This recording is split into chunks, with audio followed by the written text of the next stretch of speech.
Section 3, Chapter 2 of the Life and Adventures of Santa Claus, by L. Frank Baum. This recording is in the public domain. Recording by Jedopi. Section 3, Old Age, Chapter 2, When the World Grew Old. The next morning, when Santa Claus opened his eyes and gazed around the familiar room, which he had feared he might never see again, he was astonished to find his old strength renewed, and to feel the red blood of perfect health coursing through his veins. He sprang from his bed and stood where the bright sunshine came in through his window and flooded him with its merry dancing rays. He did not then understand what had happened to restore him to the vigor of youth, but in spite of the fact that his beard remained the color of snow, and that wrinkles still lingered in the corners of his bright eyes, old Santa Claus felt as brisk and merry as a boy of 16, and was soon whistling contentedly as he busied himself fashioning new toys. Then Ak came to him and told of the mantle of immortality, and how Claus had won it through his love for little children. It made old Santa look grave for a moment to think he had been so favored, but it also made him glad to realize that now he need never fear being parted from his dear ones. At once he began preparations for making a remarkable assortment of pretty and amusing playthings, and in larger quantities than ever before, for now that he might always devote himself to his work he decided that no child in the world, poor or rich, should hereafter go without a Christmas gift if he could manage to supply it. The world was new in the days when dear old Santa Claus first began toy making and won by his loving deeds the mantle of immortality, and the task of supplying cheering words, sympathy, and pretty playthings to all the young of his race did not seem a difficult undertaking at all. But every year more and more children were born into the world, and these, when they grew up, began spreading slowly over all the face of the earth, seeking new homes, so that Santa Claus found each year that his journeys must extend farther and farther from the Laughing Valley, and that the packs of toys must be made larger and ever larger. So at length he took counsel with his fellow immortals how his work might keep pace with the increasing number of children, that none might be neglected. And the immortals were so greatly interested in his labors that they gladly rendered him their assistance.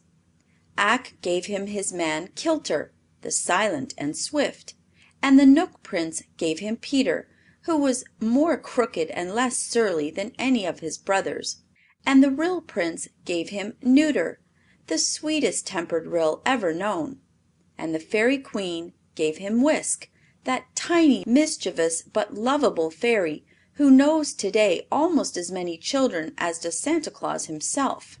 With these people to help make the toys, and to keep his house in order, and to look after the sledge and the harness, Santa Claus found it much easier to prepare his yearly load of gifts, and his days began to follow one another smoothly and pleasantly. Yet after a few generations his worries were renewed, for it was remarkable how the number of people continued to grow, and how many more children there were every year to be served. When the people filled all the cities and lands of one country they wandered into another part of the world, and the men cut down the trees in many of the great forests that had been ruled by Ak, and with the wood they built new cities, and where the forests had been were fields of grain and herds of browsing cattle. You might think the Master Woodsman would rebel at the loss of his forests, but not so. The wisdom of Ak was mighty and far-seeing. "The world was made for men," said he to Santa Claus, "and I have but guarded the forests until men needed them for their use. I am glad my strong trees can furnish shelter for men's weak bodies, and warm them through the cold winters. But I hope they will not cut down all the trees, for mankind needs the shelter of the woods in summer as much as the warmth of blazing logs in winter. And however crowded the world may grow, I do not think men will ever come to Burzee, nor to the great Black Forest, nor to the wooded wilderness of Braz. unless they seek their shades for pleasure and not to destroy their giant trees. By and by people made ships from the tree trunks and crossed over oceans and built cities in far lands. But the oceans made little difference to the journeys of Santa Claus. His reindeer sped over the waters as swiftly as over land, and his sledge headed from east to west and followed in the wake of the sun, so that as the earth rolled slowly over, Santa Claus had all of 24 hours to encircle it each Christmas Eve, and the speedy reindeer enjoyed these wonderful journeys more and more.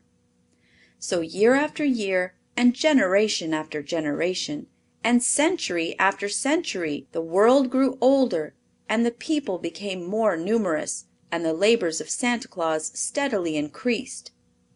The fame of his good deeds spread to every household where children dwelt, and all the little ones loved him dearly, and the fathers and mothers honored him for the happiness he had given them when they too were young, and the aged grandsires and granddames remembered him with tender gratitude and blessed his name.